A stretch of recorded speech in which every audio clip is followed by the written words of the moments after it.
morning, good afternoon, good evening, wherever you are in the world. This is Reganelite here with episode 42 of the Snowflake Viewpoint.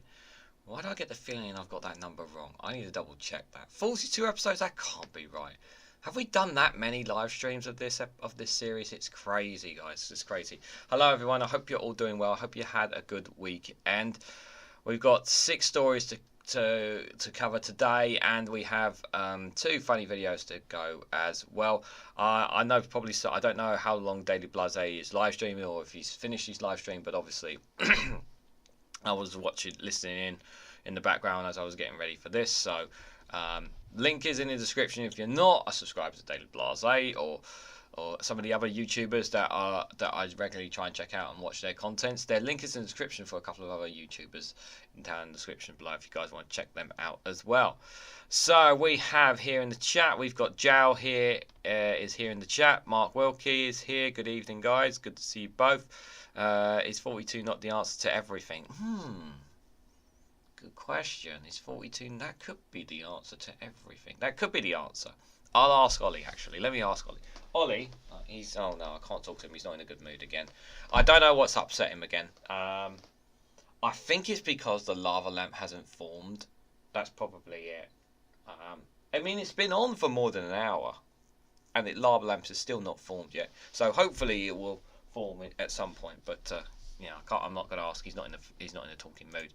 So just before we go into the first article, guys, there's a poll up there for you guys here in the live chat.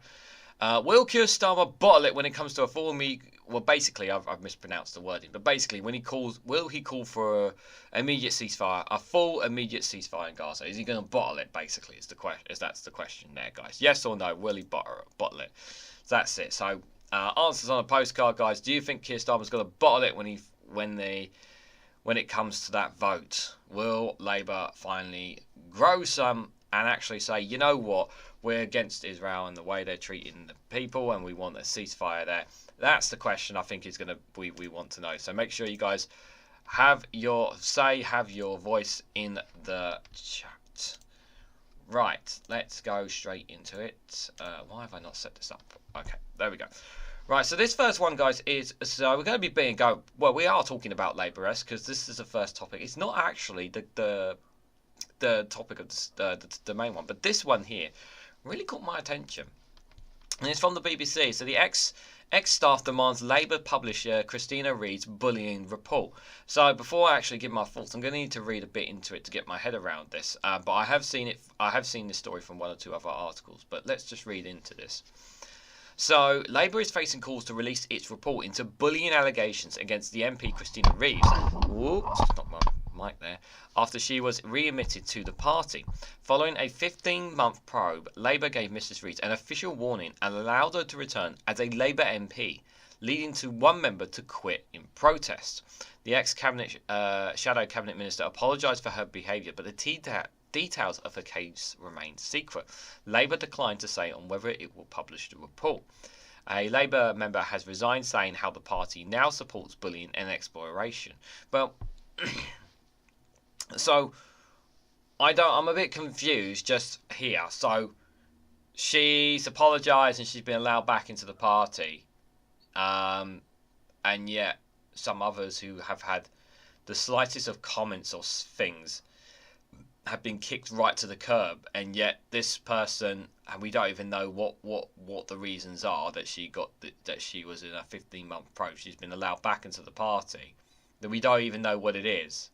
So that's extremely concerning. Yeah, I don't like this at all. I don't like the fact that we don't know what this is about. I really don't like this at all from Labour. So the BBC understands the person who resigned from Labour was a former member of Mrs Rees' staff and had made a formal allegation of bullying against her to the party. In a resignation letter seen by the BBC, the ex-staff member said admitting, losing my words today, Mrs Rees could disavow more victims of bullying and inappropriate behaviour from coming forward if the efforts involved simply resulting in a slapped wrist. The BBC has spoken to several members of staff who claim they were bullied by Mrs. Rees. The sources, who have asked to remain anonymous, all claim Mrs. Rees frequently made intimidating and insulting comments, imposed unreasonable job expectations, and forced staff to work outside normal hours. Now, I am going to take a little bit with this with a pinch of salt because this is from the BBC, but and we know how the BBC is a little bit biased, so I am going to take it a little bit with a pinch of salt. But this is quite a lot for me to kind of just accept straight off the bat when anonymous this and anonymous that and anonymous that for me to kind of jump on, because we don't even know if it is bullying. Oh, what's this? Hold on. What is this one? This was on the 13th of October. Neefley was suspended on bullying allegations. Ooh, okay. That helps a little bit. And then, yeah, readmitted to Labour. So there was allegations of bullying. Interesting. The Neath MP who had the party whip restored on the 2nd of February, meaning that she can't sit as a Labour MP, and her party membership reactivated. Ms Rees said she had cooperated with the investigation and accepted its findings. She will sit as an MP for the rest of this Parliament after confirming she will not stand in the next general election. Okay, so she's not going to stand in the next general election, which I would say is good. But I really don't like that Labour are keeping quiet about the report on this. I don't like this at all. It just doesn't sit right with me in any way, shape or form, based on the fact that don't worry guys, I will come to you all in the chat at the end of the article, don't worry. I don't like this because of some of the other Labour MPs. Certain lefty Labour MPs, shall we say, lefty members, have kind of been pushed to the side on the tiniest of things, and yet we have this woman who had allegations of bullying, and and she's back in the party. And yes, okay, she's not standing again, but still, kind of stings a little bit to me.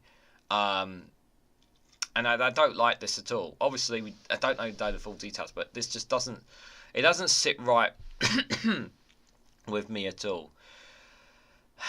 So during the investigation, Mr Rees was prevented from seeking selection in the Labour candidacy for the new constituency of Neath and Swansea East.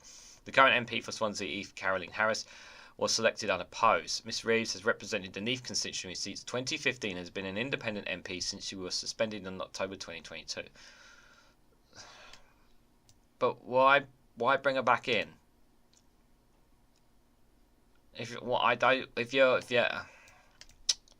She served as a shadow Secretary of State for Wales in 2017 and 2020 under Jeremy Corbyn's leadership. After being readmitted, Ms Rees said, following the conclusion of the Labour Party's investigation into my conduct, I'd like to make it clear that I fully accept the outcome of the party's process and offer unreserved apology. Well, we haven't seen the report. I can also confirm that I have reviewed the findings of the investigation and taken a number of steps to ensure that my future conduct is of the highest standard. Again, we haven't seen the report. Some of Ms Rees' ex-member staff have told the BBC that Labour must now publish the internal report to Mrs Rees. One former staff said Mrs Rees' apology is a admission of guilt, but for what? Exactly. We don't know what it is. We should be told to know what it is. A nuisance reading of her report suggests she admitted to bullying, but that may not be obvious to people, they added. Yeah, she's apologised, but we don't know what. Accusations of bullying, but we don't know that. Another said that they would like to know the reasons Ms Rees had been readmitted, as it looks like she's being protected by the Labour Party. That's what it looks like to me. Definitely what it looks like to me. There's been a backlash among some of Ms Rees' former staff over the decision to readmit her to the party. It's not good enough that Mrs Rees had been let back in the party, one of the MP's former staff members told the BBC.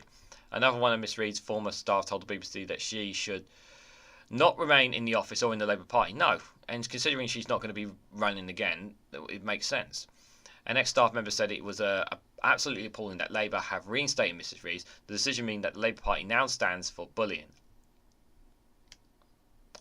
Well, I would say wait till to see the findings, really. But I just think why are we not seeing the findings when the investigation's over and whatnot, and she's reinstated? Why are we not seeing the findings? I think. What kind of view does this give everybody? If you stand up to bullies and all they get is a slap on the wrist, they added. So anti-Semitism he'll stand up for, but bullying? Allegedly. One staff member, Brendan Tooney, who works as Mrs. Rees' parliamentary assistant, said the findings should remain confidential unless there is good reason to release to the pool. You want good reason to release to the pool. This is allegations of bullying. Like, it's still, like, it should be made public. We should have a right to know. Like, why are we not, excuse me, we have a right to know. Hello. You know, you're supposed to be the good, you're supposed to be allegedly the good guys in this, aren't you? To help save the UK from the Conservatives, allegedly. Aren't that what you guys are supposed to be? You know, you guys are all for stomping out anti-Semitism. Aren't you guys all for, would you guys not agree you want to do the same thing for bullying? Allegedly? Surely? Am I the only one going too far here? Mr. Tooney, the former Labour leader of Mearitiffle Council, said the Labour Party is everything to Christina, and I'm very pleased she's been readmitted and had the whip restored. It is, however, very disappointing that the party has taken so long to determine this matter, given the obvious distress this was the cause to everyone involved, including Christina. What about those who've allegedly been bullied, though? Both Labour and Ms Rees were approached for comment on the responses to her readmission to the party. Labour pointed to the previous statement on the readmission, while Mrs Rees did not respond. Yeah, I don't like this at all, guys. This really stinks. Something just doesn't sit right with me at all. I don't know about how you guys feel about this story, which I'll get to your comments in a moment. But I just think that, given that we don't know the full report, we don't know if it's bullying. There's allegations of bullying, but we don't know that. I don't like this at all. I think it's really, really bad, if I'm absolutely honest. Right, just before I come to you guys in the chat, there's a poll up at the top. Yeah, 16 people have voted so far. I've screwed up with the writing on it. But basically, will Keir Starmer bottle it when it comes to the full immediate ceasefire in Gaza? That's coming to obviously the vote that's happening on Wednesday. Correct me if I'm wrong, I'm pretty sure it's on Wednesday. Will he bottle it, guys? Will Keir Starmer and the Labour Party bottle it when it comes to calling for a full immediate ceasefire in Gaza? Cast your vote, have your say, guys, in the chat. Alright, let's see who's here in the chat. Alistair Keir is here. Good to see you, Alistair Keir. Hope you're doing well. Hope you had a good weekend. 91 Leeds is here. Good to see you, buddy. Hope you're doing well. Joe Lifted Boater is here. Good to see you. Hope you had a good weekend. Here but lurking. That's alright. That's alright. Not a problem. Stephen Banker is here. Good to see you. Hope you're doing well. Reg is here as well. Good to see you, Reg. Hope you're doing well. Suzanne as well. Yep. Hopping over from Daily Blase stream. Yep. I hope you guys enjoyed the stream. Hope you found it very interesting, shall we say the least. Scott is here as well. Good to see you, Scott. Hope you're doing well. Hope you had a good weekend. Dave W is also here. Good to see you guys. Hope you're all doing well. Andrew Luke is here. Good to see you as well. Hope you had a good weekend. Phil McCracken is here as well. Good to see you, Phil. Hope you're doing well. Hope you had a good weekend, buddy. Let's see who else we got in the chat. Number 3 is here as well. Good to see you, number 3. Hope you're doing well. And have I missed anybody else? Scott there, number 3. I think All Mods Con 2, Tony Starmer or Keir Blair? Yeah, I'll let people figure that one out for themselves. Good to see you. I hope you're doing well. Just coming down.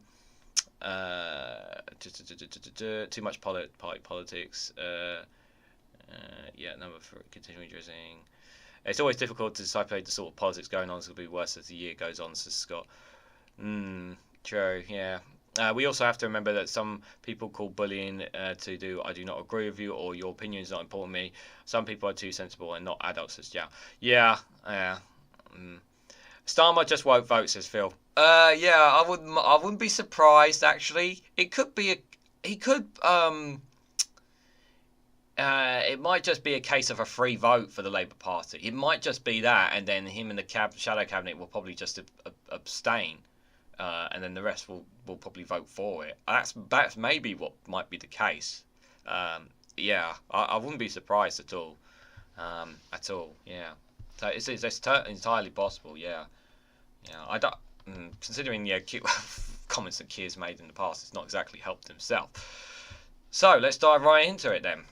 So it's obviously from The Guardian, guys. Keir Starmer risks the biggest rebellion of his leadership over the Gaza vote, MPs warn. Labour backbenchers urged the party not to whip them against SNP's motion calling for immediate ceasefire.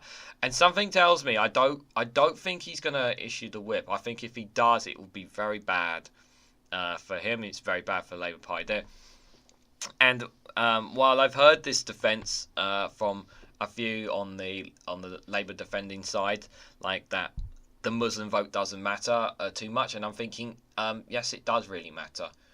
Every vote matters. Every vote matters. You can't get everybody on side, but they've been staunch supporters of the majority. I'm going to go out on a limb and say the majority of Muslims have supported Labour, especially with some of the things going on with the Conservatives over the last 14 years or so. So their voice does matter in this. I know we don't want to get too hot-headed into the Israel and Gaza stuff, guys. I know it's a bit much, but I think it's getting to that point now. We've had the Brazilian president calling out Benjamin Netanyahu. We just had I'll have it on the World's News Round dropping tomorrow. Qatar basically called out on Netanyahu as well over their attack on the Brazilian president as well. So there's some real attacks coming at Benjamin Netanyahu now. So the tension is ramping up, and if there's any time like the present to really win some hearts and minds, this is the time for Keir Starmer to do it, and he will win some hearts and minds if he does it. But I don't think he will. It would be quite some balls, shall we say, on Keir Starmer if he was to come out and criticise Israel and call for a full immediate ceasefire. But I think we're asking a bit much of him. But I do think he will allow the Labour MPs to do a free vote. I think that's what he will go to. It's what I think. So Keir Starmer risks triggering the biggest rebellion of his leadership if he tries to stop these MPs voting on Wednesday for an immediate ceasefire in Gaza, the backbenchers have warned. Labour MPs are urging the leader not to whip them against voting for a Scottish National Party motion this week calling for a ceasefire 3 months after a similar vote saw 56 members rebel, including 8 front benchers. Party whips have not yet decided how to approach Wednesday's vote, but several MPs have told The Guardian that they risk another damaging internal row if they try to oppose it. The Scottish Labour Party voted this weekend in favour of the immediate ceasefire, but Starmer has so far stopped short of backing such a position, saying instead that Israel and Hamas need to get to an end to the fighting. What does he mean by get to? What the hell does that mean? Do you know if we've hit 28,000 now? I think it's actually 29,000 Palestinians have died.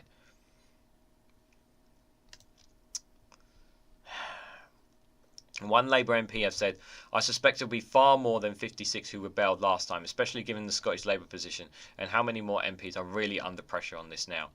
Another said, I really hope we end up in a better position than last time. We need to not get into the same position as last time. Look, I want to just point something out here, right? I know that Labour, regardless of how they vote in this, is not going to make a difference with regards to what happens in Gaza. That's the sad reality is it's not going to make a difference. However, it's about it's taking the moral high ground in this. Applying some common sense to what's going on. We are seeing online, we are seeing countless footages of what is happening over there. It really is not that hard to see what's happening over there. It really is not. Now, I understand. And then another argument may be, well, they don't want to upset Netanyahu. They don't want to upset the Israeli government. And I'm thinking, well, I'm sorry that it looks like that they're committing acts of genocide, because it does look like that. But are you just going to turn the blind eye to it? Like, you've been turning a blind eye for so long, and you got a chance actually to take the effing moral high ground, and you're not going to take it? I know. It's the thing is like my anger is not towards Israel. My anger is towards Netanyahu and the government and the way they are handling this. Because I generally believe, if it was not Netanyahu, I think tensions would have been so much more de-escalated. Because even Joe Biden has had behind-the-scene talks with Netanyahu and is not happy with him in any way, shape, or form. Because even Biden wants things to calm down, and Netanyahu's not doing it. Allegedly, I don't know how true they are. And America's the closest ones who can kind of pull some strings, but they're not going as far enough to pull strings. That's the problem. So they're looking just as bad as the UK and every other Western nation that's turning a blind eye to what's going on there. The Middle Eastern crisis has proved one of the toughest tests of Starmer's leadership. The Labour leader was criticised in the weeks after the October 7th attack for his strenuous defence of Israel's military action. Yeah, saying that it was right for Israel to turn off the taps and the electricity wasn't exactly a great moment for Keir, was it? And then in October, he suffered the biggest rebellion since becoming the leader when dozens of MPs defied orders to vote for an SNP motion calling for immediate ceasefire. Last week, Starmer suspended 2 Labour candidates for making derogatory remarks about Israel during a meeting designed to persuade those upset by his stance on the war not to leave the party. He was accused of acting too slow to discipline Azhar Ali. However, the party's candidate in Rochdale was recorded saying he believed Israel had allowed the October 7th attack to happen in a pretext for the war. That Rochdale by-election, I'm really not sure where that's going to go. Obviously, I'm sure you guys have heard West Streeting. I think it was this morning or yesterday, talking about him, basically telling people to kind of not to vote for him, but not calling for people to vote elsewhere. And it was kind of a bit of a confusing sort of thing because, yeah, I mean, is George Galloway going to get in that seat? I really hope not. I really, really hope not. But yeah, the people of Rochdale are kind of like, what do we do here? You know, because then. The thing, they're kind of buggers really, because they don't want to vote. They're not going to vote Conservative because they don't want to vote Conservative. But it's going to be interesting to say the least. It's going to be very interesting to say the least what happens there. The SNP are now seeking to reopen Labour's wounds with a motion on Wednesday mirroring the one in November. It's a good move by the SNP. It's forcing Labour's hands, and I like that they're forcing Labour hands. They're putting them on the spot and saying, hey, you've got, I like that they're putting them on the spot, especially with an election year, expectations, they still have the polls in their favour. This will hurt them. This will hurt them if they get this wrong. This will hurt them. I don't think it will hurt them significantly, but in terms of morality, it will hurt them a little. It will hurt them to a fair extent. Since then, however, the Labour leadership has changed its position on the war, including calling for a ceasefire, even if not backing a permanent one straight away. Starmer told the Scottish Labour conference in Glasgow this weekend that the fighting must stop now in Gaza, warning Israel not to invade the southern city of Rafah, where 1.5 million people are taking refuge. Correct me if I'm wrong. They haven't engaged in there, have they? Since I last checked, I haven't seen them actually engage in Rafah, as far as I'm aware. If anyone can confirm in the comments, I don't think they have. I really hope they haven't anyway. West Street, the Shadow Health Secretary, spurred hopes among some Labour MPs and said that the party's position was changing further when he said on Monday morning that Israel had gone beyond reasonable self-defence in Gaza. The evidence is very clear that they've gone beyond reasonable self-defence. We don't even need to say that. Daily Blase, good to see you, buddy. Hope you had a great live stream. I couldn't watch all of it, but obviously I did have it on in the background when I could, buddy. If you're not a subscriber to Daily Blase, please do. The links for his channel is in the description. He told Sky News that we want to see a ceasefire. Of course we do, and we have been increasingly concerned, as a wider international community has been, with the disproportionate loss of civilian life in Gaza. Israel has a responsibility to get its hostages back. Yeah, they do have a responsibility to get their hostages back. By the way, how's that going? Oh wait, they may have allegedly killed some of their... they may have allegedly killed some of the hostages they were meant to get back. Yeah, that's not very good. Every country in the world has a right to defend itself, but I think we have seen our actions go beyond reasonable self-defense and call into question whether Israel has broken international law. The ICJ, International Court of Justice, are now investigating, and we take it all of that seriously. Asked if he thought Israel had gone beyond what was proportionate, Streeting replied, "I think objectively yes, Israel has gone too far, and we've seen that with disproportionate loss of innocent civilian life." In another interview on Talk TV, however, Streeting said the party's leadership had not yet decided how to approach Wednesday's vote. We'll see what the final motion looks like, he said. We're considering our own options on this. All we want is to see a ceasefire. We've seen an intolerable loss of innocent civilian life during this war, but we're not going to be pushed around by protesters, and we're not going to be told what to say by our opponents in Parliament either. Yeah, but you are listening to the British public, aren't you? At least I think you are. I would hope so anyway. You would like to think that they are listening to the public and taking people's comments on it very seriously. Because if you're not, there are going to be questions there. Yeah, so polls up, guys, in the live chat if you guys want to comment and have your say. Will Keir Starmer bottle it when it comes to calling for a full immediate ceasefire in Gaza, guys? Have your voice, have your say, yes or no. It's basically, is he going to bottle it on that? I wouldn't, not so much Labour, more on him. More on him, guys. Alright, just going to have a quick scroll up in the chat before we go to the next one. Hope everyone's doing well. Good weekend. Everyone's saying hello to ever. Yeah, I did read that comment already.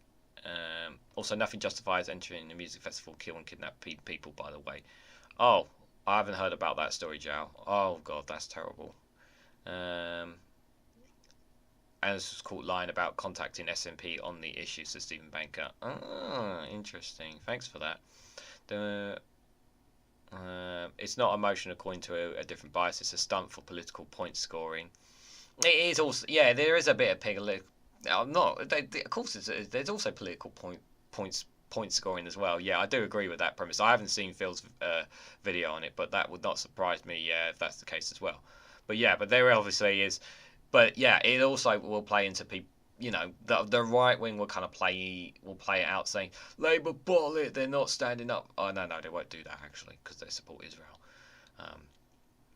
It'll be interesting to see how the papers respond and how Labour do respond to it, though. To be fair, if MPs are supposed to represent their constituencies, then why should a whip apply to their votes? It should represent the wants of the people. If they're elected to represent, not the party.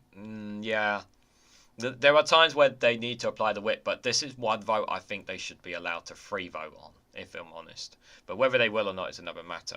Sunak and his family have too much investment in Israel, says all mods con. Yeah, that would not.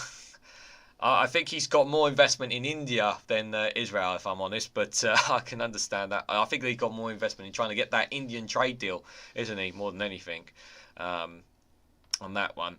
Hello, Duke. Good to see you, buddy. Hope you're doing well.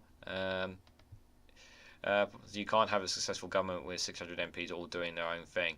Yeah, they can't all do their own thing. Like I said, yeah. I mean, obviously, they all need to. When it comes to certain policies and whatnot, the majority of the party agree on, then there needs to be that unity. But in a case like this is one where I think there needs to be a free vote. There are times where a free vote needs to matter rather than this is more about individual constituencies rather than a collective on this in regards to Labour. You know, because a lot of people will be paying attention to this again. You know, in those constituencies where there are Muslim communities, will be looking and paying attention again. Are they going to vote? Are they going to vote again against our interests? Why should I vote for them? You know, these are questions going to come up. So, I do think in that regard that this is where a free vote does really matter. Actually, more than 70% of Israelis thinks the IDF are not using enough force. No, Rosebone, well, they're working Christmas before. I just dislike party politics staying in the way of what people's needs. Yeah, that is true. Different bias has no clue. He's blinkering to Labour focus. There are times where he's on the money, and there are times where he can be off. But he's certainly not a stupid man in any way, shape, or form. You don't have a subscriber count of that and not be a very smart man. He's a very smart man, Phil. That is one thing. It's a good sport, Rosebob. Not blinking if I think Alliston, but definitely Labour focused. Says Scott. Stop following Phil a while ago. Just a Labour apologist now, says Reg. I should drink along the road in Murrayfield, says Phil. Just scroll down a little bit. Ben Shaw is here. Good to see you, Ben Shaw. Steve McMorrin is here as well. Good to see you guys. Hope you both had a good weekend. So many. Oh my God, it's going. Chat is going so fast, guys. I normally have it here, and maybe I should stop reading it from the side and actually read it from the back. As soon as I started Phil sign choice, I just gave up and unsubscribed. Didn't take any correction very well either, says Stephen Banker. That's fine. It's your choice. If it's up to you, how you feel about certain YouTubers, it's all good, man. If you flatten all the areas where hostages could be held, and the hostages really your priority? Just asking. Yeah. Well, mind you though, if you flatten all the areas, there won't be any hostages, will there? They'll be like, oops, oh there, won't they?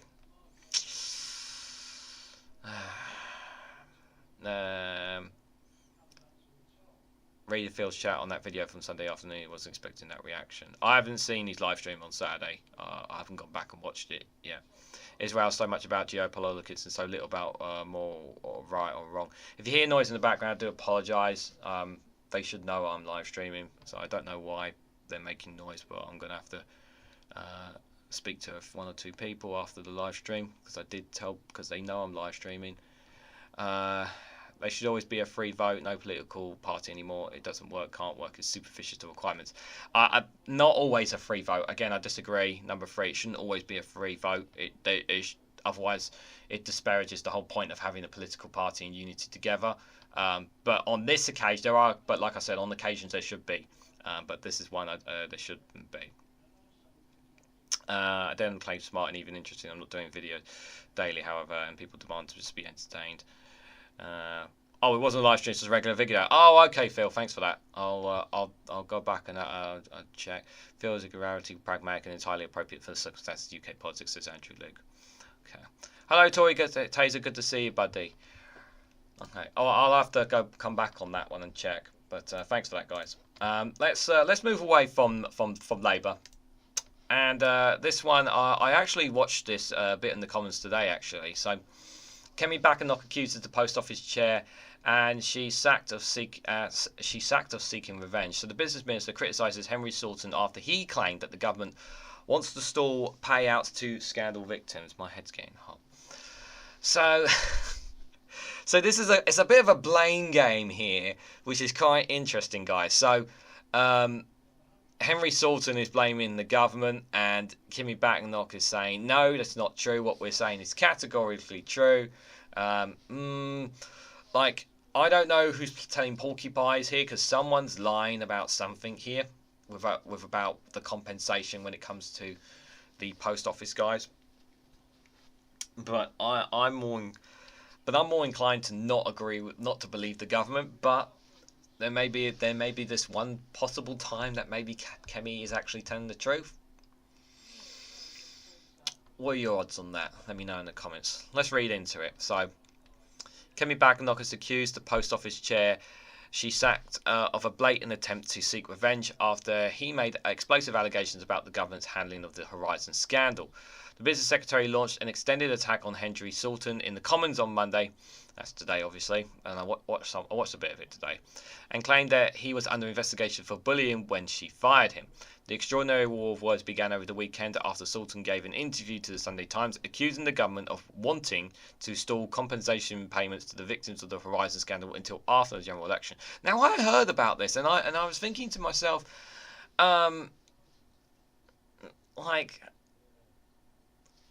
This is not a 5-minute thing. This is going to take a while compensation to get this through anyway.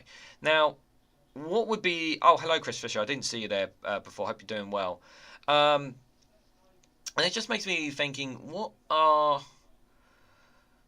the benefits of stalling it and just leaving this as another issue for Labour to kind of just another problem for Labour to kind of deal with when they come into power.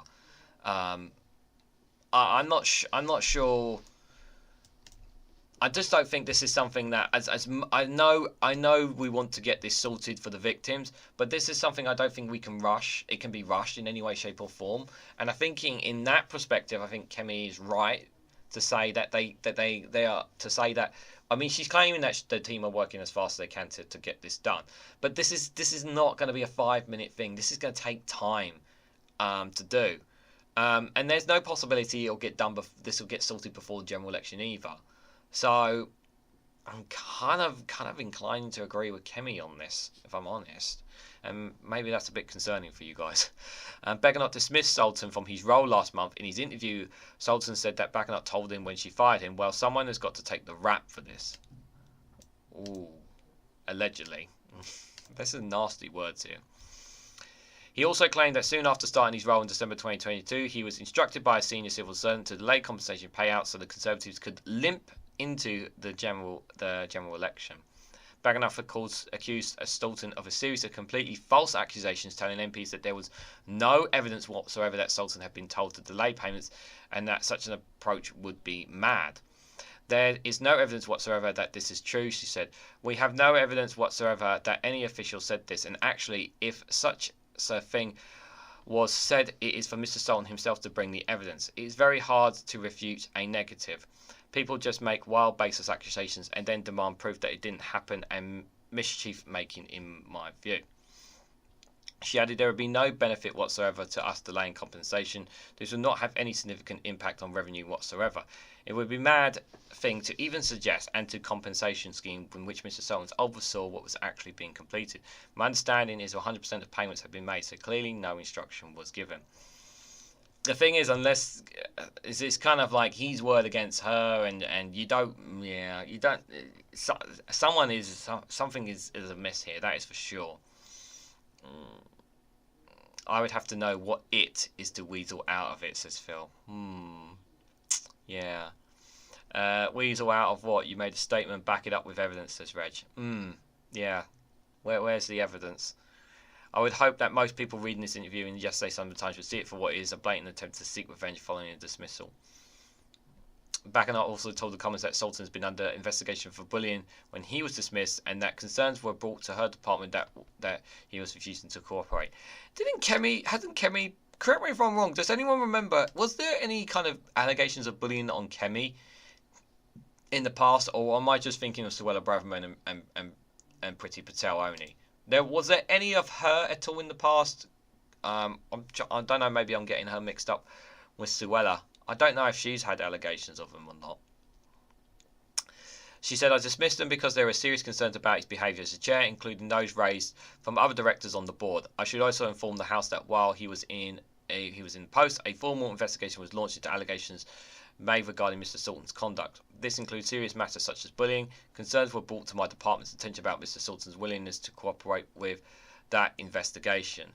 The Shadow Business Secretary Jonathan Reynolds called for a full Cabinet Office investigation and said ministers must ensure claims the government have sought to stall Horizon's compensations are to be shown to be false in no uncertain terms.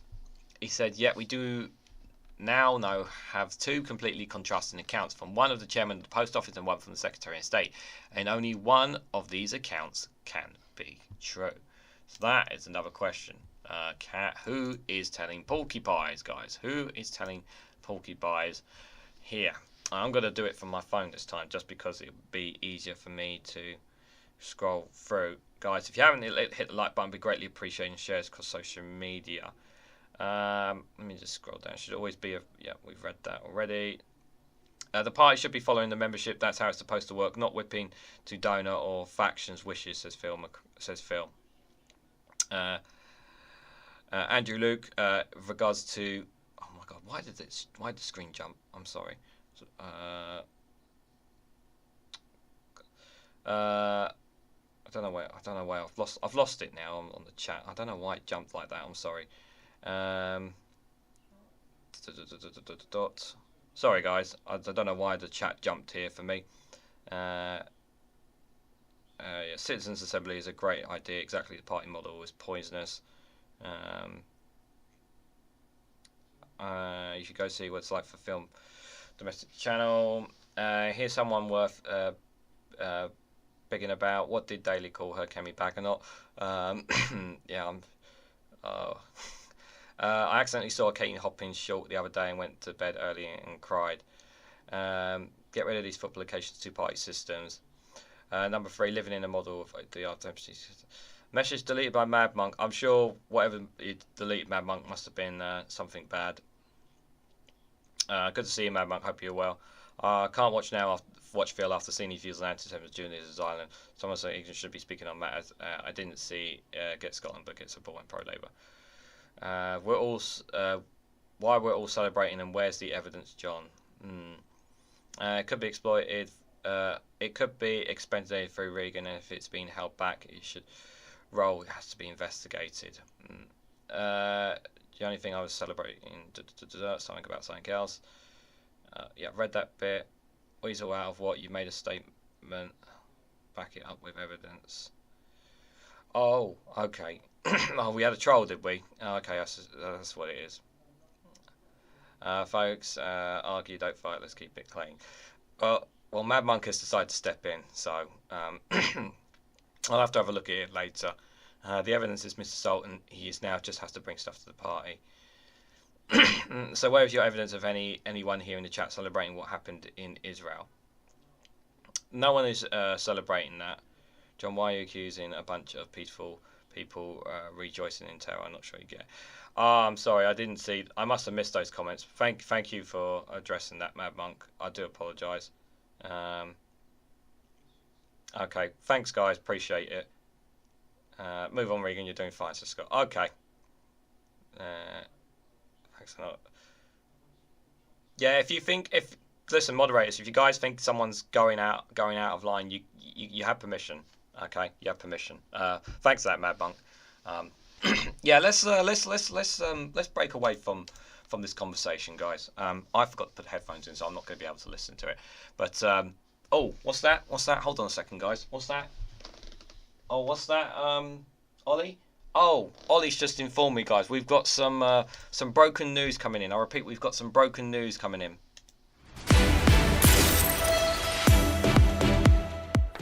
Welcome to Broken News. Well, there's shock in Westminster after the Labour Party's electoral strategy for the upcoming general election was leaked.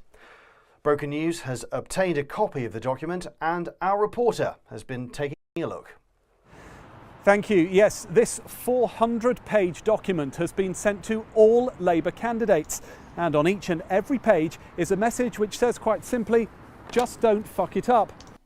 Oh my God, what a documentary, guys. We finally uncovered it all.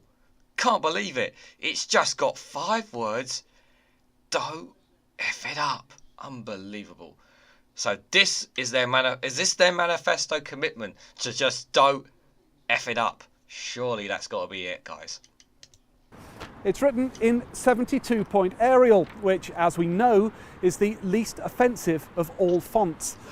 The leak comes at a crucial time, with 2 recent Labour controversies in the news headlines, which could lead voters to forget the 2,812 scandals racked up by Tory MPs in the past 3 months alone. We understand that Sir Keir Starmer has now been told by his closest advisers that to ensure victory, he needs to stand very still and stare straight ahead until after the election. Rumours are that Labour's campaign manager has also called on potential candidates not to say or do anything, in case voters construe that as saying or doing something. I see. Although one senior Lib Dem, the only senior Lib Dem, told me that Labour should get off the fence. This is our bloody fence. Get your own sodding fence. Well, Broken News put it to the Labour Party that they're not saying anything about anything. They sent us a statement which says, this is a statement. Interesting. Back to you. Thank you.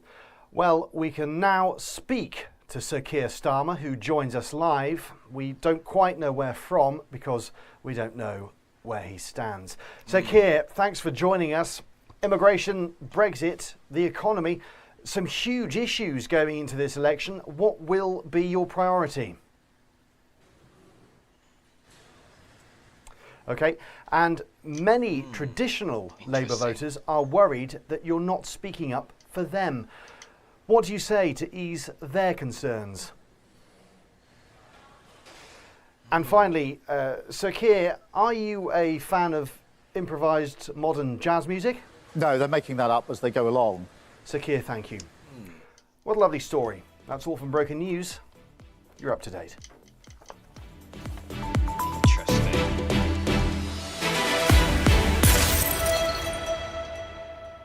Broken news just came in, guys. Absolutely brilliant stuff. Guys, make sure you are subscribed to Larry and Paul, their YouTube channel. The link for the video is in the description.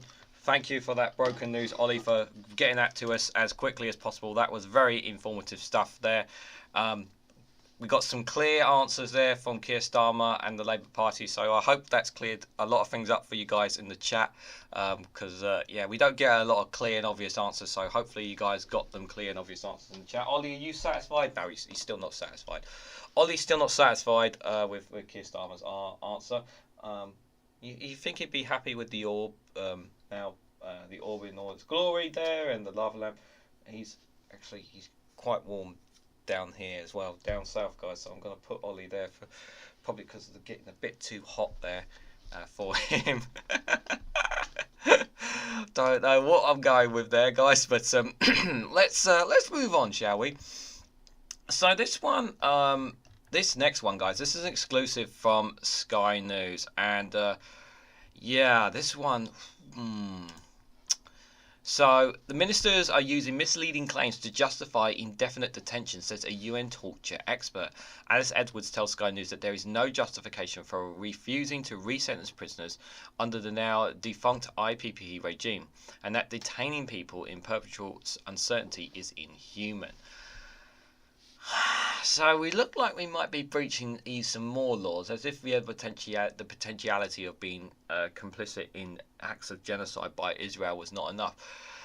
We could be in big trouble here potentially, because we have because of the way we're treating certain people into prisons. So this is incredibly concerning, to say the least. So let's read a little bit of this as we go along. So the UN's leading torture expert has accused the government of using misleading arguments to reject the resentencing of offenders who are still serving a controversial prison sentence. Speaking exclusively to Sky News, Alice Jill Edwards, the UN Special Rapporteur on Torture and Other Cruel, Inhuman and Degrading Treatment, argued that there was no justification for the continued indefinite detention of those still serving sentences under the discredited and abandoned imprisonment for public prosecution, the IPP regime. Implemented in 2005 under the then Labour government, but then scrapped in 2012, IPP is a prison sentence with no release date that was intended to secure violence and sexual offenders who pose a significant risk of serious harm to the public, but whose crimes did not warrant a life term. This was a story that we talked about a while ago back. Now this is starting to come back to me. We covered a story with regards to this. I don't know if this was from an exclusive from The Independent or from Open Democracy that covered this story. So I think it's more of an exclusive from the UN expert envoy rather than this story itself, because we have talked about this IPP scandal before. So I wouldn't call it explicitly exclusive, but the fact that it's still going on is still an issue. Terrible issue at that. Although the government stated their aim was public protection, concerns quickly grew that IPP sentences were being applied too broadly and catching more minor offences, with many serving time in prison much longer than the initial term. Yeah, this is the other thing as well, is that it's also clogging up this prison system when we already have quite overcrowded systems as well. Good evening, Hugh. Good to see you, buddy. Hope you're doing well. Hope you had a good weekend like everybody else did. Hope you all did. Despite calls from Parliament's own Justice Select Committee, which said the sentence was irredeemably flawed and had caused acute harm to those serving them, the government have resisted calls to re-sentence remaining IPP prisoners, citing concerns for public safety. However, data Sky News has obtained through the Freedom of Information requests, FRI request shows only 83 IPP prisoners who have been released since 2012 have been convicted for a serious further offences, SFO, upon or after their release, including those who may have been released, recalled back to custody and re-released. The figures represent 1.7% of the 4,776 IPP prisoners who have been released since the sentences was abolished, although the Ministry of Justice has said it does not account for those who have been recalled back into custody. SFO are specific violence and sexual offences committed by people who are under probation supervision. It is understood that the government believes re-sentencing IPP prisoners would compromise public protection because offenders who may have committed serious sexual or violent offences may be released, and in many cases not with a period of licensed supervision. However, speaking exclusively Sky News, Miss Edwards interpretal uncertainty and wholly inappropriate under the rule of law and its inhumane treatment. The UK is mentioned because it's in a derogation of the judicial and aid system, says Jow there. They are prisoners in all but name, says Phil. It is a responsibility of the UK government to protect public safety, but citing this as a reason not to review the IPP sentences is misleading, she said. The UK, like any other society with a strong rule of law, has measures to protect the community after prisoners are released. Locking people up and throwing away the key is not a legal moral solution. I've said this so many times about the prison system, and I'm going to say it again, guys. Rehabilitation. There is no point having... If people are going to prison, and if you want them to come out of the prison, you have to rehabilitate them. Because if you don't rehabilitate them, especially the ones with the most violent and vigorous crimes, there's no... And then they're just going to be locked up forever, and we're just going to be paying out taxpayer money, for keeping them locked up. You can't rehabilitate these people. You can't just bring them back out. The rehabilitation is so vital to the prison system. Because the whole point of someone breaking the law, going to prison, is the idea is they're supposed to be rehabilitated, and then they're released back out to contribute to society again. That's the whole point of it. We can't just lock everyone up. It just doesn't work like that in society. In any society. The UK, like any other society with a strong rule of law, has measures to protect the community. Yeah, I've read that bit already, didn't I? Sorry. Referencing the reluctance of successive governments to resentencing remaining IPP prisoners, Miss Edwards said even a particle resentencing exercise for those still serving sentences for more minor crimes would be marked progress. IPP sentences were abandoned more than a decade ago. There can be no justification for the continued indefinite detention of so many individuals, often for relatively minor crimes. Mr. Edwards also pointed out to a high rate of suicide and mental illness among ITT detainees. How many times have I talked about mental health and how this affects people? Anyone who goes down this path, and I said early last year, guys, you remember when I had that, for those who were there, you remember I had that mental breakdown, and I had those thoughts, and I was really at one of the lowest points in my life, and I don't ever want to feel that pain ever again, and I don't ever want to feel those feelings ever again, and regardless of who they are and what they've committed, anyone going through this is a terrible thing, and getting the support and help they need is really what they need. I suspect this is not the article's focus, as Phil. Yeah, I have that suspicion too. Saying that at least 86 IPP prisoners are taking their own license sentencing were introduced in 2005. Yeah, the one I'm pretty sure it was the Independent that had an exclusive on this first, and it was a lot less focused on this, if I'm honest. Most recent statistics from the MHA shows 2,852 IPP prisoners remain behind bars, including 1,227 who have never been released. Under the IPP system, those who are released are let out of licence, during which that time they can be called back to prison at any time if they breach certain conditions. Of the 2,852 people who remain incarcerated under the IPP system, including those who have been recalled back into custody, 1,210 are behind bars, their original tariff. The term used to describe the minimal period they must serve in custody before they can become eligible for parole. MPs from the political divide are currently hoping to persuade the government to adopt resentencing by tabling amendments to the Victims and Prisoners Bill, which is currently making its way through the House of Lords. I need to look at that bill. Among the amendments is one submitted by Baroness Fox, which calls on the government to implement Justice Committee recommendations. So this should be a resentencing exercise for all IPP sentences individuals, with a member of the judiciary appointed to oversee the exercise. It's been sponsored by Lord Milne and Lord Blunkett, the former Labour Home Secretaries who introduced the IPPs in 2003 Criminal Justice Act, but feels deep regret over the implementation. Yeah, I wonder why. MOJ spokesperson said, we have reduced the number of unreleased IPP prisoners by 3/4 since we scrapped the sentence in 2012, with a 12% fall in last year alone, where the parole board deems prisoners safe to release. We've also taken decisive action to curtail licence period and continue to help those still in custody to progress towards release, including improving those with rehabilitation programs and mental health support. I've heard this so many times, but not enough of it's been done. I've read plenty of stories on it where not enough's been done. It's just a really messed up situation that should not have happened. Really should not have happened in any way, shape, or form. They need to sort this out. They really need to do. Guys, just want to mention in the chat there is a poll up, guys. 21 people have voted so far. That's awesome. 21 people have voted so far, but if you haven't casted your vote, yeah, we'll do. Will Keir Starmer bottle it when it comes to calling for a full immediate ceasefire in Gaza on Wednesday? Keir Starmer specifically, to be more reluctant, guys. Will he bottle it, guys? So far, 76% of you think yes, 24% of you think no. So, majority of you think Keir is not going to do it. Just going to have a quick look in the chat. I don't think I'm going to be able to read every single comment like I used to, because there's so many fantastic people in the chat today. Yep, all hail the orb. Yeah, guys, don't forget you got those emojis. You got those custom emojis of Ollie and the lava lamp and the orb.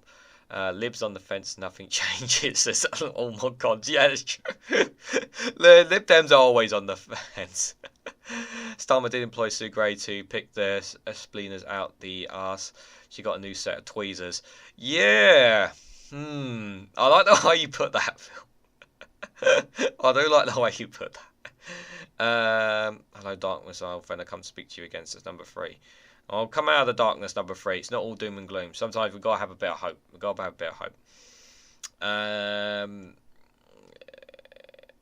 It was. Hey, folks, this topic was serious. Yeah, that broken news was very serious. Very serious. Getting distracted with Labour's social destasis. The UK was mentioned. Yeah, I've mentioned that already. Sorry. Mentioned that already. Funeral songs. Scott talking about funeral songs there. Don't know where they're going there. There has to be better rehab and support post incarceration. Scott says, yeah, absolutely. Steve says, my funeral song is I never went to bed with a bad looking woman, but I sure woke up with some. My way to the vicious style, says Hugh. Whole licenses still exist. As Joe's being held in Her Majesty's pleasure, meaning there are no set end dates. Also, prisoners not assessed on rehabilitation can be refused release. Yeah. Yeah, I mean, the thing is that like when it's understanding from the prisoners and parole board's point of view, have they learnt enough to know that they're going to be okay to be released and not have to come back in? It's a case by case basis. I know it's a very difficult decision. It's difficult for them. It's a difficult job whatsoever, because you honestly don't know for certain, and paroles get it wrong. But you want to think they get it right, but they can't always. Prison is revenge without asking the victim. Maybe some safety, says Andrew Luke. A preserve of selection of tunes, says Scott. Yeah. We read that already. One of the conditions for many of the agreements, the UK, as with the EU state members, is clear in fair judicial jail system. This might endanger it and information sharing, says Jow. I believe in trying to rehabilitate, but there are some people that should never be released. So many are locked up for minor crimes, and that will never be allowed a path to change, says Suzanne. Yeah. Prisons also unveiled, enforced by income. Tony Blair versus Jimmy Penniless, says Andrew Luke. The justice system needs reform. I believe in second chances, but those in need, chances are often found. Yeah, the judicial system is messed up. There's so many people. There's people going as long as there's rape victims of waiting as long as 5.5 years to have their case called, which is outrageous to say the least. It's absolutely outrageous. The Sound of Silence. Thank you. You guys gonna send me all these death funeral songs? Please don't. Private prisons are big business. They have vested interest in people receiving sentences and victimization. Yeah, it's all about the money. It's all about the money, isn't it? Cannabis Cannibals on cannabis, double jeopardy, said Hugh. Many cannabis users in prison who may not have done no harm at all. Yeah. Yeah, people put in that situation because, yeah. Yeah, drugs should, yeah. This is the whole scam one. Right, let's move on, guys. Next one here I've actually got 2 more left, guys. Well, I've only done an hour. So this one's from the Independent. I'm sure you guys have heard this one already. Whether this will have any effect or if they're actually going to do anything, I doubt it very, very much. So Rishi Sunak's GB News appearance probed by Ofcom after 500 complaints. Ofcom said the so-called People's Forum garnered around 500 complaints and was investigating the show under its impartiality rules. So I'm going to go out on a limb and say maybe GB News might get a fine, but that's about it. Is it going to revolve around them getting shut down? No. Ofcom are weak. You know, they're far too weak. They've been made weak. And I know, you know, blame obviously the Conservative Party for this. I think I generally hope that under a Labour government that they're actually given some new powers and actually stick to the bloody rules that they're given.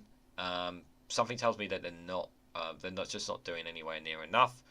I mean, they don't have anything like this in America. Like, to have like an Ofcom. We're fortunate to have something like this here, but it's still weak. This one is still weak.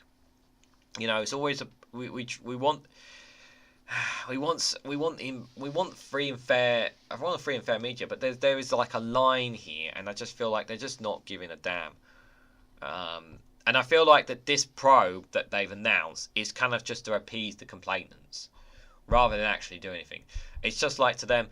Oh, we got 500 complaints. Let's just deal with it. Let's just do a probe. Let's just tell them when we're going to do a probe, and then brush it under the carpet. And then they're going to announce either one or two things: either we'll just slap them with a fine, or we found no wrongdoing, and that's it. But that's kind of what I feel like is going to happen anyway.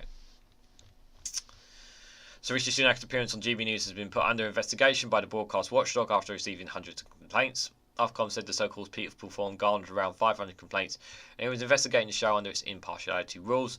The rules state that broadcasters must present news shows with due accuracy and impartiality. Ofcom pointed to provisions in the Broadcasters Code requiring outlets to ensure an appropriate wide range of significant views must be given in which due weight in such programmes. Did you feel you had that if any of you watched GB News' People's Forum? I didn't think so. The show, People's Forum, the Prime Minister, was broadcast on GB News last Monday and saw Mr Sunak quiz over the NHS, his Rwanda asylum plan, and why right-wing voters should back the Tories. They really tried hard to get people to really appeal to. They really made sure to get their own people in. I mean, like I generally would have loved it if Graham Hughes had gotten in. I would have loved it if he had gotten in. Like. I know a lot of people disagree with Labour Social and that, but I think it just would have been great publicity if he had gotten in and got to ask a question and cause a stir. It would have been great news. It would have been, but no. The problem is it's not that hard to figure him out. You just Google his name and he comes up very quickly. Well, facing a cross-party section of voters in County Durham. One audience member pressed him on why traditional Tory voters should back his party over Nigel Farage, who founded Reform UK. Reform UK! Now, I do actually have, believe it or not, yeah, guys, here, and I know this might surprise you, but actually some of my subscribers are actually Reform supporters as well. I've started to see a lot of them from Reform supporters. And that you know, they, whatever you might think, that, you know, I don't believe in Nigel Farage and I don't believe in the Reform Party in any way, shape or form, but I have people that comment on my channel that believe in Reform and believe in him, and it's just don't really have a lot of faith in them, if I'm honest, for a number of reasons. I'm sure you guys can give me lots of examples in the comment section. The 60-minute question and answer session took a similar format to the PM's Connect events Mr Sunak has held around the country. Just MPs John Nicholson, a member of Parliament's Culture Committee, said he was glad to see Ofcom investigating the event. But is there going to be a proper outcome of scrutiny, but I doubt it. He said, I'm glad to see Ofcom investigating GB News again for another flagrant breach of the Ofcom impartiality rules. However, I'm not in all convinced that GB News cares much about Ofcom or takes the regulators seriously.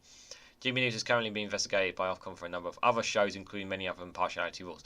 Yeah, I mean, like, you know, you think that when there's such a string of shows and a string of events coming together, you think maybe a little bit more, maybe we should do more, maybe we should be watching over this a bit more. And I just feel like Ofcom are just kind of just sitting back on this, trying to act like it's neutral sort of thing. And dude, like, they're lying. They can't be a news channel and lie and mislead people. When's the last time? Actually, can someone actually answer me this? Actually, because I generally want to know, right? Because I know the odd Labour person appears on Talk TV, West Streeton, of course. Yeah, we just read about today.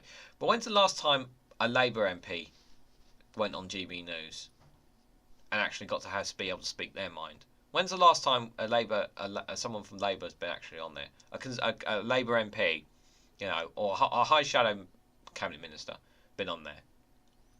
On GB News specifically. I mean, it's just full of Conservatives or Reform. It's just not in any way balanced in any way, shape or form. It's not balanced. It really is not. I would say Talk TV, for its controversy, yeah, does at least have a little bit of balance. It still obviously it still has questions over it, Talk TV, but it is more balanced in my opinion than GB News, despite some of the Looney Tunes that they have on there. I mean, it's crazy.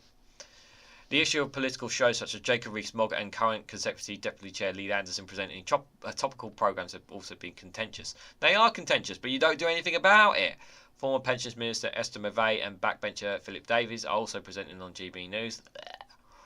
And former Culture Secretary Nadine Dorries has been hosting a programme on Talk TV before she quit as an MP. Yeah, we don't want to hear about that one. Labour Shadow Foreign Secretary David Lammy also hosts a show on LBC. Yeah, that as well. Got to throw that in there. I mean, LBC is very mixed. Yeah, it's a very mixed show. Like, I absolutely hate the fact that Rachel Johnson has a spot on LBC. She's so poisonous. She should not be on that show in a radio programme at all. Mr. Sunak's official spokesperson said the PM did not regret taking part in the programme and said it was a matter for Ofcom, which is rightly an independent regulator. The Prime Minister undertakes interviews from a range of broadcasters, outlets and other media, spokesperson said.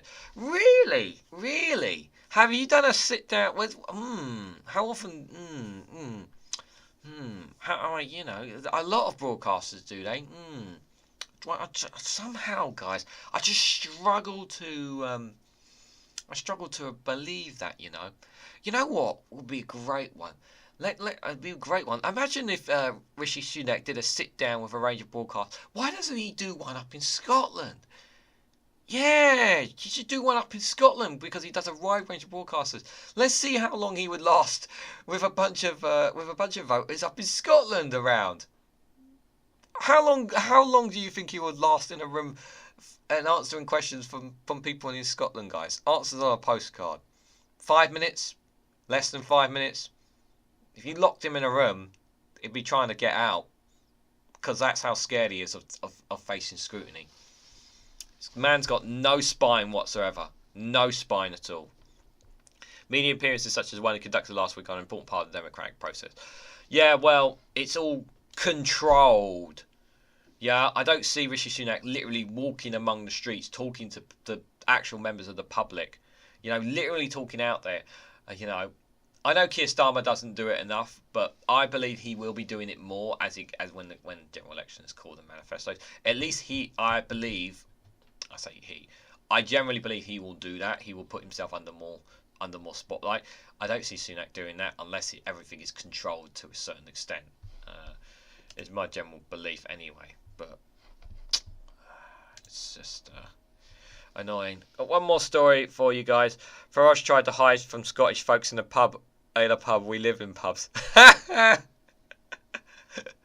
could just actually see Farage like running down like Glasgow and he's running down a high street trying to avoid confrontation or confrontation with a few Scotsmen, and then he walks into a pub, and then they all turn around and look at him, and then he turns around and tries to open the door, and they're standing in front of him.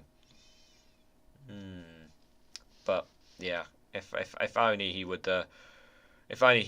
Yeah, when's the last time he's gone down to the fishing there? The fishermen and spoken to them. Funny he hasn't gone down there for a long time either. I'm just going to scroll a bit up in the chat to hear what you guys are saying. Cigarettes £2.50 plus £10 tax, criminal, says Hugh.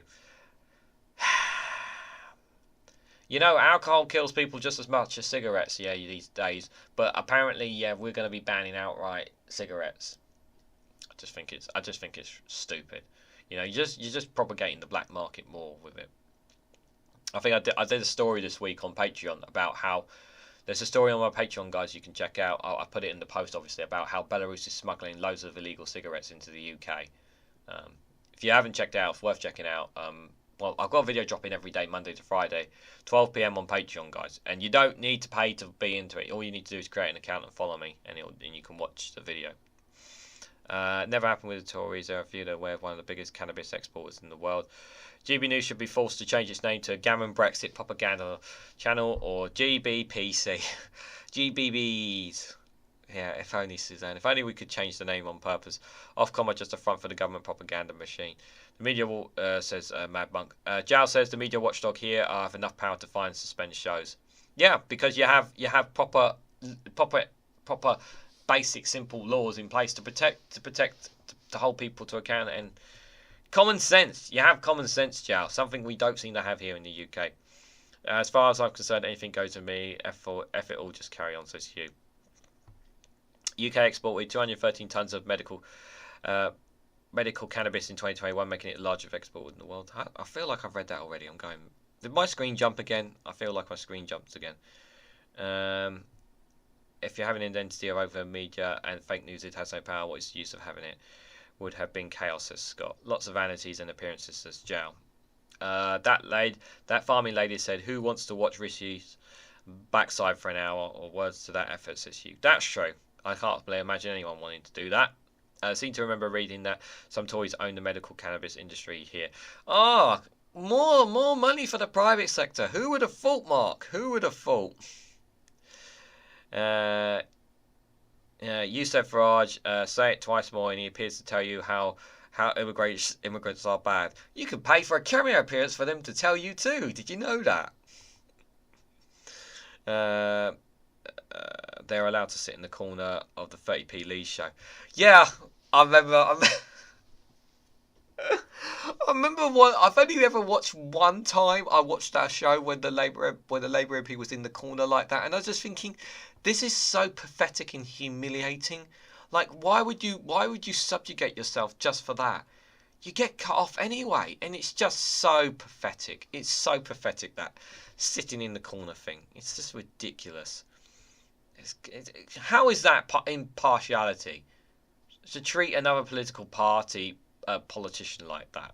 Ridiculous.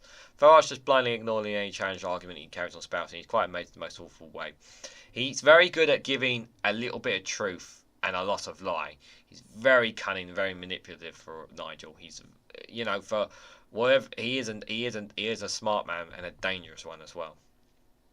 Rachel Johnson, Jesus. Yeah, Rachel Johnson. Unless she's been kicked, but I don't think she has. I listen to Nick Abbott. Nick Abbott's good.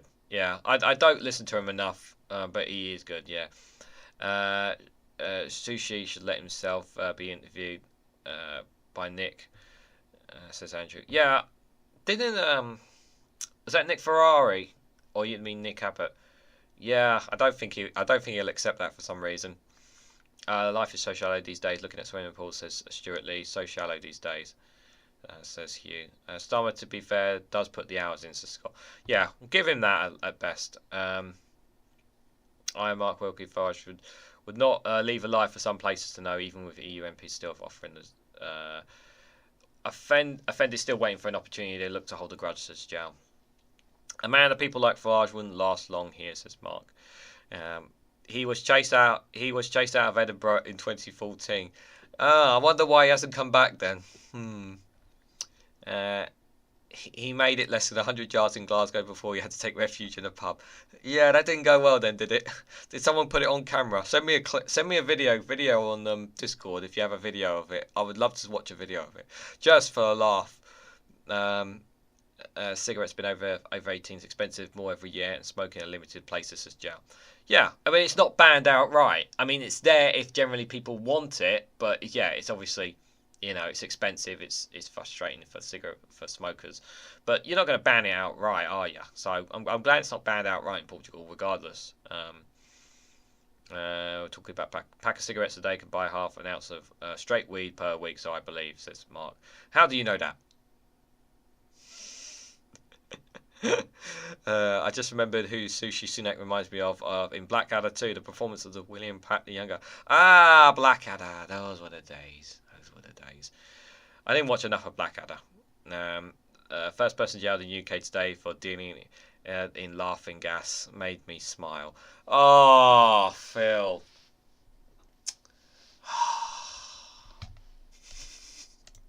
Such a stupid law. Right, we got one more story, guys. For you before we hit out the funny video. Just gonna actually, should I end the vote now? I'm gonna end the vote now on the polling. We had 23 votes on it, but it looks like I'm just gonna end the vote there. But it looks like 69% of you think Keir Starmer will bottle it when it comes to calling for a full immediate ceasefire in Gaza. This is Keir Starmer specifically.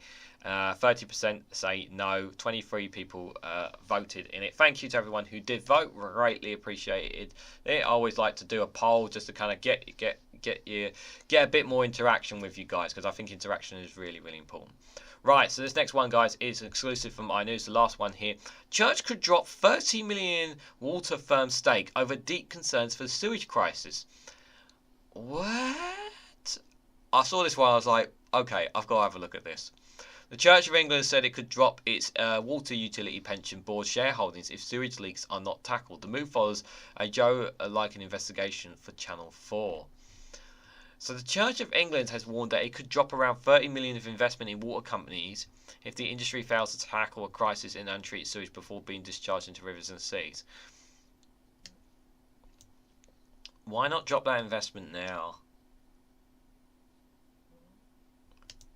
This is my first thought. The Church Pension Board, which is committed to responsible and ethical investment, said it was deeply concerned at reports that water companies were prioritising diverting payments over vital work to tackle sewage. Responding to a Channel 4 investigation by comedian-turned-activist Joe Lennox, the Church Board said it does not rule out withdrawing its water utility company's holdings if bosses do not respond to its calls to take action over the sewage leaks. Last year, the board divested its investments in oil and gas companies for failing to show significant ambition and hit decarbonisation targets. Somehow, I don't think the church is really going to make them... I don't think this threat from the church is really going to make much of a difference, if I'm absolutely honest. I'm just going to go out on a limb here, guys.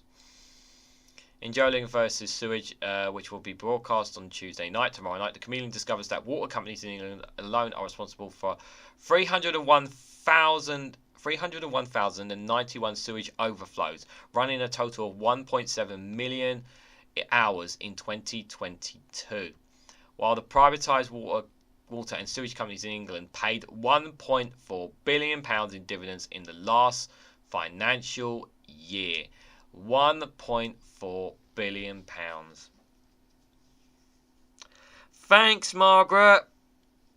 Thanks for privatising the water companies. 1.4 billion. Think of where that money could go, guys.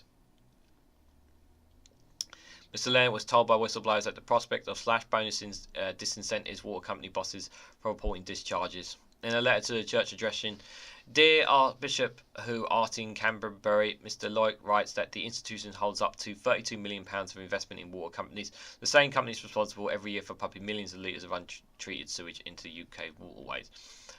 I'm not going to read the whole thing, but if you want to pause it and read the whole thing, you're more than welcome to, but yeah. He asked the church to support his cause We're calling on water companies to change their ways and spend their money to prevent spillage rather than paying dividends or shareholders. Chat, didn't they say they were going to raise the water bills in order to deal with the sewage discharge? Didn't they say that? Correct me if I'm wrong. I think that's what they were trying. They said they were going to do at one point.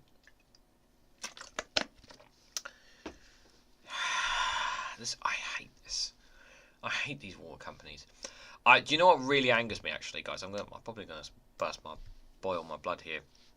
You know what really pisses me off is that we can't take these companies back into public ownership, because if we do, we're going to be paying a shed ton of taxpayer money back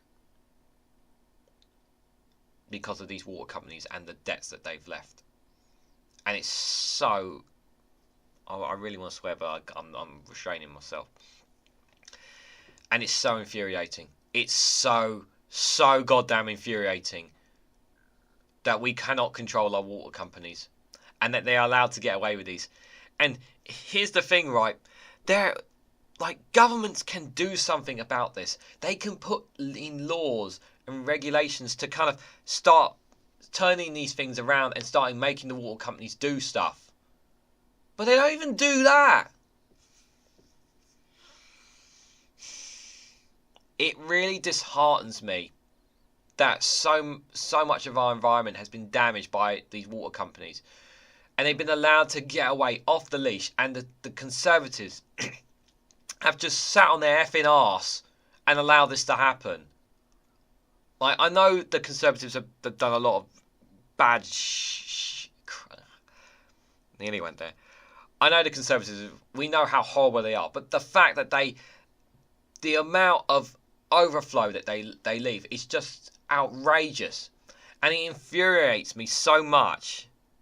And I just don't understand this premise of why we even have any allowance of any overflows whatsoever. It should all be treated by sewage. All sewage should be treated. All of it. None of it should be discharged. None of it. Never mind the limits that the EU has. There should be none anywhere for the sake of the environment. And I just don't understand this. Why people think this is okay. All for bloody money. And it just sickens me. And I really do care about the environment. I really care about the environment. And it really makes me sick to my stomach. I remember, I think it was last year or the year before, me and my missus, we went to Hull Hull City for a few days. And I remember looking out, and the water around it was so brown, and it made me really. It made me. I think it was Hull, and it really just, I'm trying to enjoy this like little mini holiday, and I'm looking at that and I'm thinking, that's them. That's the Conservatives sitting there letting this happen. There was a story I remember when it was first coming out, the sewage discharge. Do you remember there was a story, I think there was a while ago, where every year there was a group of swimmers who go out to swim in the sea, and he ended up swimming within those brown waters, and he ended up getting sick from it. And it just pisses me off so much that no one's doing a damn thing about this. And I just think the church should just pull its money now. Just pull its money now, because these guys don't give two Fs whatsoever. These companies don't give two Fs. They only care about their dividends and shareholders. I mean, it's just such a cluster. And I just don't know how a Labour government's going to untangle this crap. But they've got to find a way to untangle this. But putting it back into public hands is not going to solve it, because it's going to leave us with a massive debt. And I'm pretty sure nobody wants to be paying, no taxpayer should be paying for a debt that these companies put on the water companies.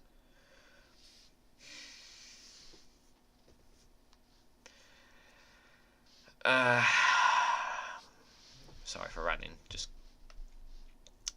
I rant more on Patreon. I can swear freely on there. I should do it more, actually. I don't do enough swearing on Patreon. And in reply to Mr. Long, the pension board said it remains deeply concerned by the operation of several countries, the effectiveness of the regulations of the sector, and also how investors can better engage with the sector to improve it. Given the level of concern and the issue that you are rightly raised, it's not an easy task, but review that progress and improvements are possible. The board confirms to I that it does not rule out disinvesting from companies or refusing to fund future debt if we believe that the management are not sustainably responsible to our engagement. They're just building up debt. They don't care. They don't care. Pull the money, church. Pull the money. You're just wasting your time. Good evening, David McGuinness. Hope you're doing well. How's the other Davey doing? I hope he's doing well. Can you? Hope he's doing. Hope he's all doing good. Hope he's all right. Hope to see him back with you soon, David. The form of escalation could also be an option for water utility companies, but is not one that we are recommending to our trustees as being necessary. Now I'm losing my words. Necessarily at this rate. In the film, Mr. Light speaks with a whistleblower at a major UK water and sewage company who reveals the current dynamic state of the security treatment network and claims that wastewater workers are incentivised not to report sewage spills.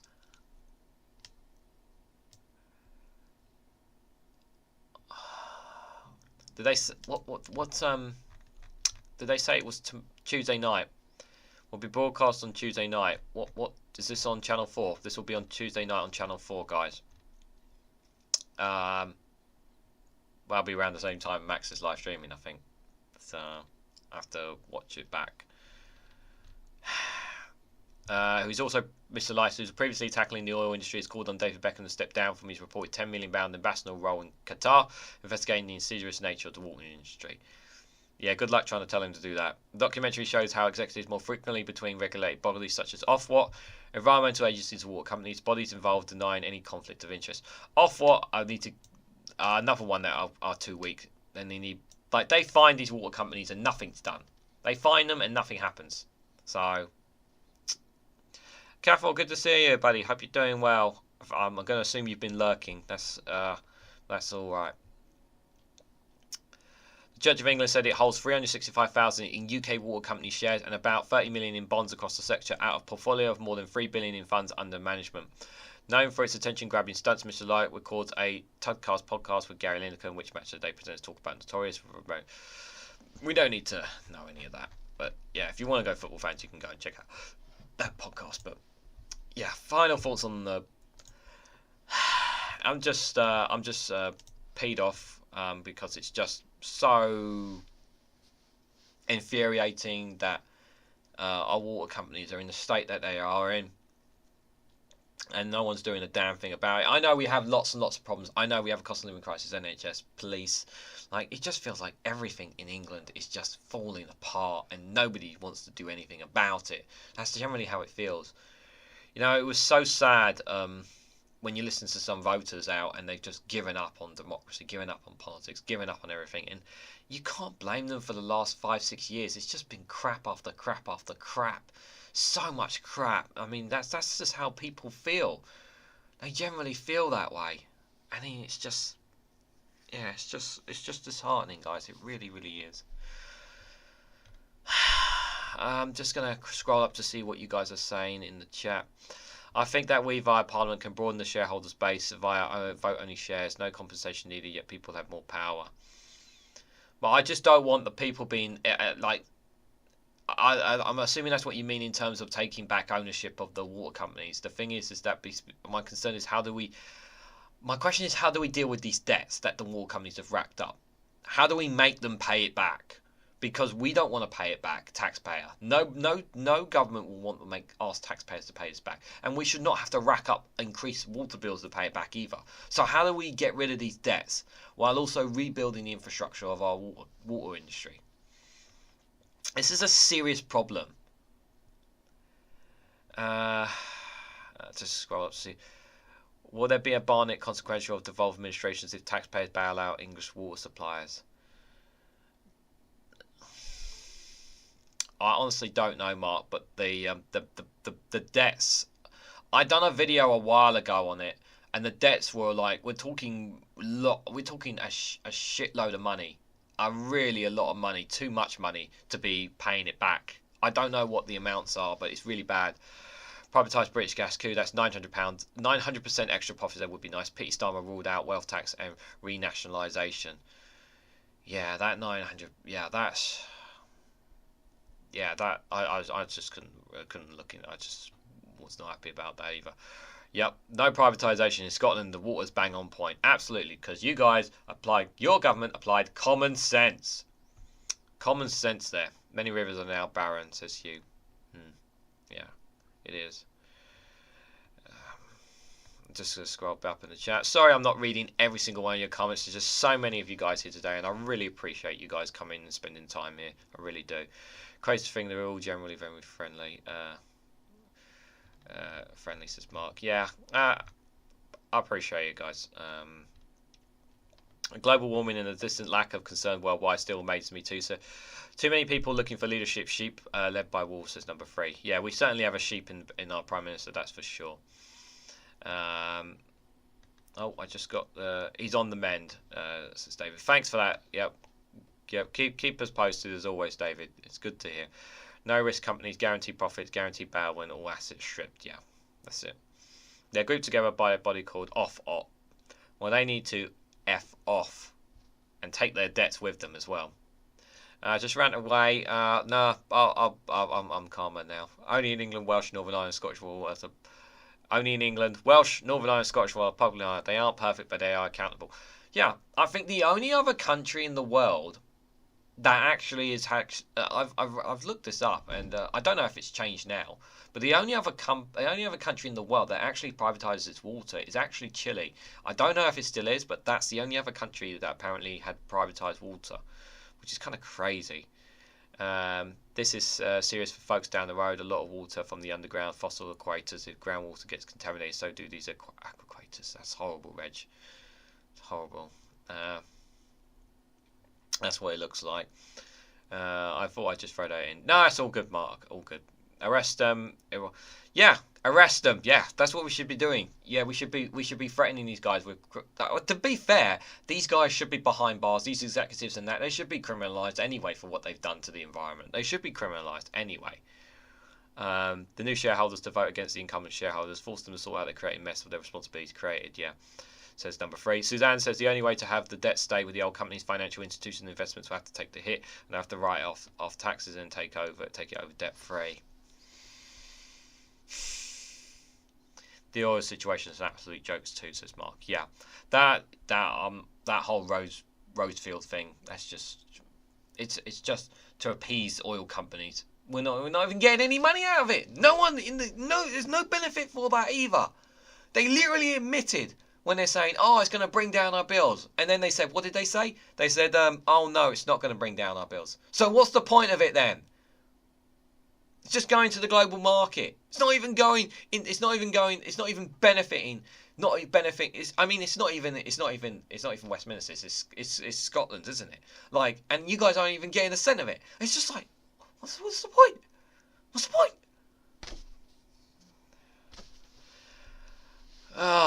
Guys, just want to say before we go to the final video, actually let me check on Ollie. How's Ollie doing? He's mad. Yeah, Ollie's mad. I think he's upset because there's what's that? No memberships today? Nah, people are looking after their money. It's rough times, Ollie. You know, you can't ask them for memberships all the time. You know, that's just greedy, Ollie. Okay, let's not be greedy now. You know, sometimes they need to look after their own pocket.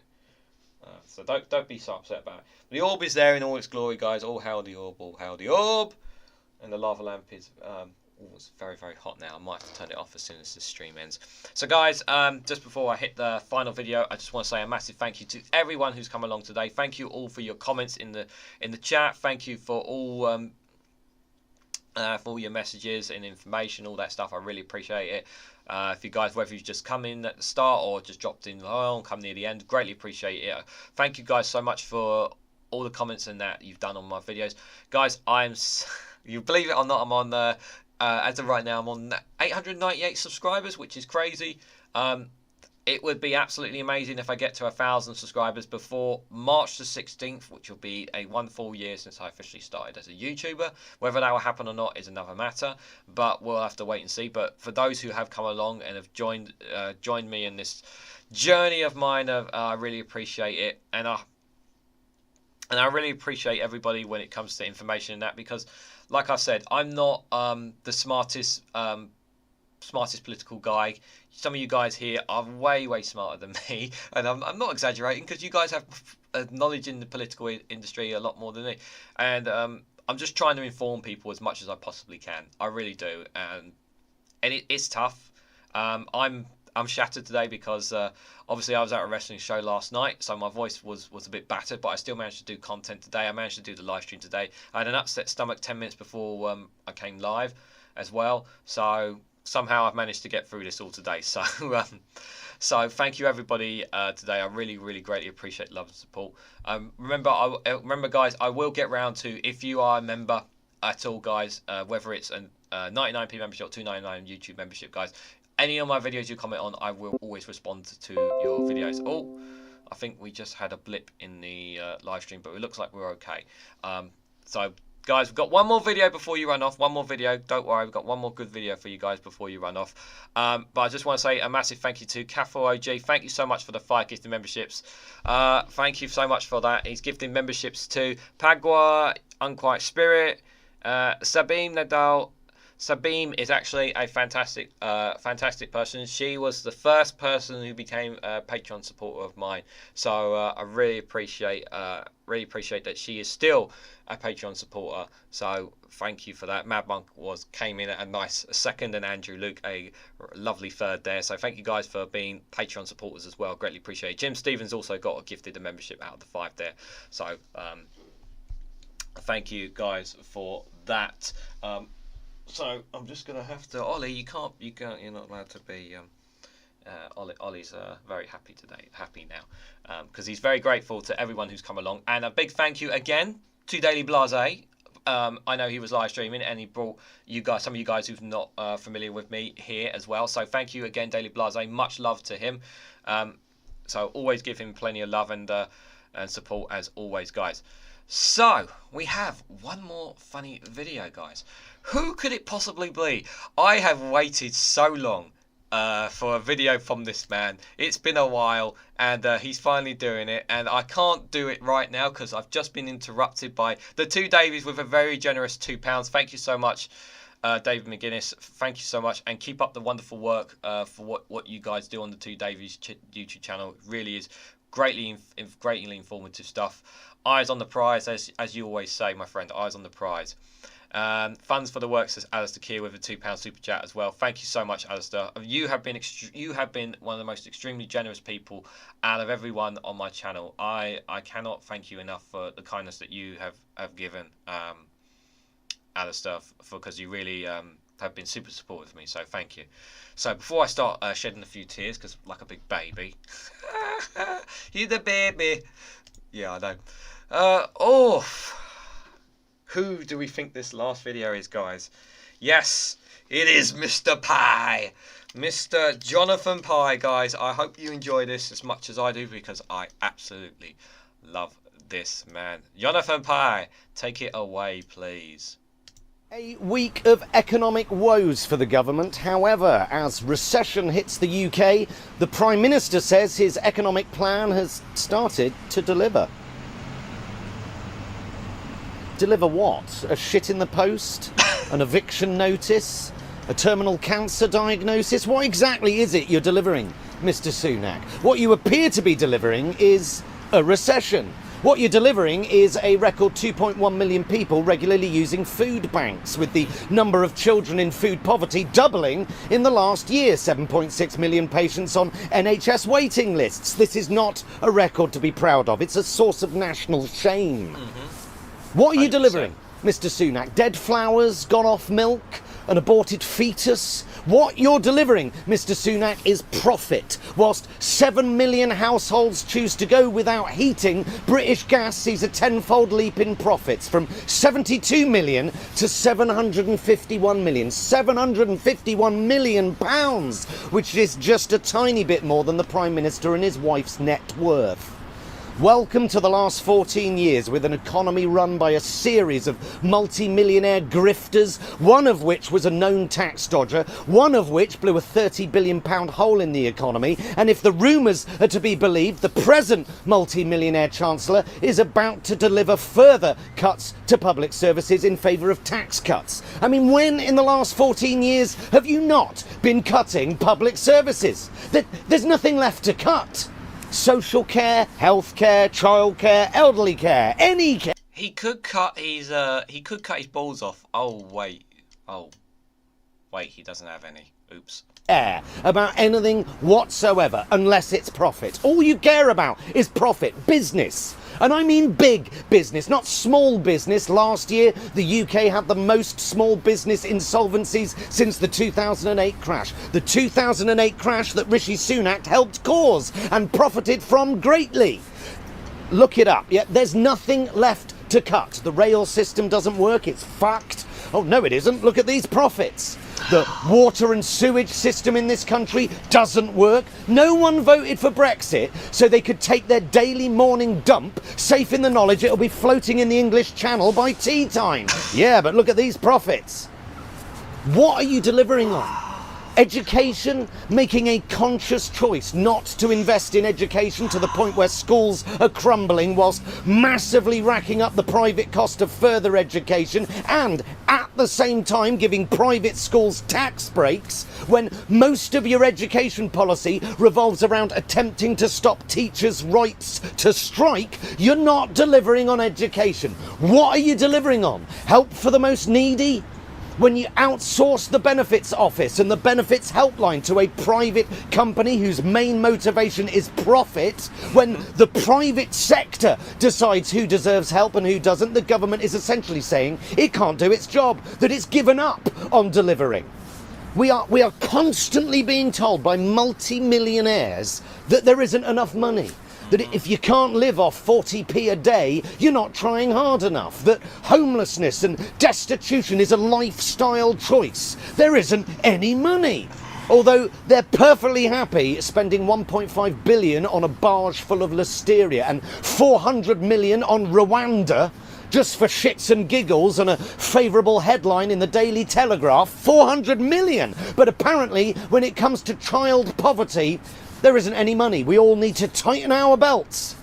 The only thing you are delivering is record profits. But hey, when all your chums and donors and family are millionaires and billionaires, I guess it makes sense to keep them happy, because apparently taxing billionaires is actually worse for the economy. And if you don't believe me, just ask a billionaire. They all agree.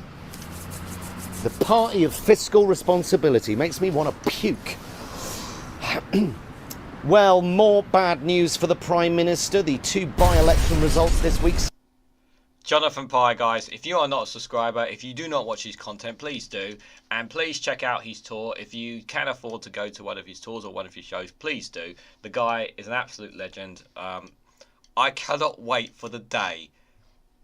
I cannot wait for the day, guys, when the Conservatives are out and he does his grand speech. He's going to be grand speech is going to be so good. I just cannot wait for that moment. And by the way, whatever happens at the general election, there is one more thing I do want to happen at the end of it all.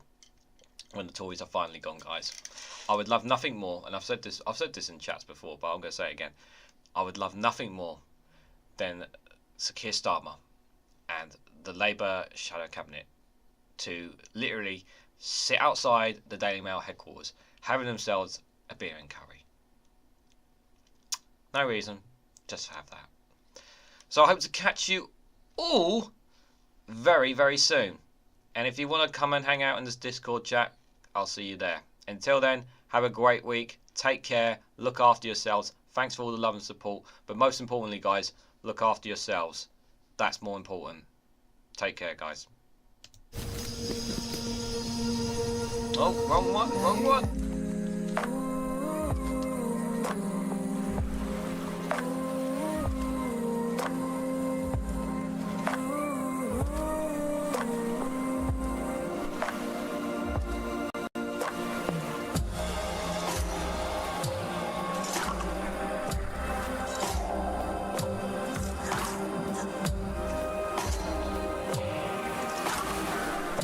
Thanks for that super chat, Davey. Appreciate it. That last one.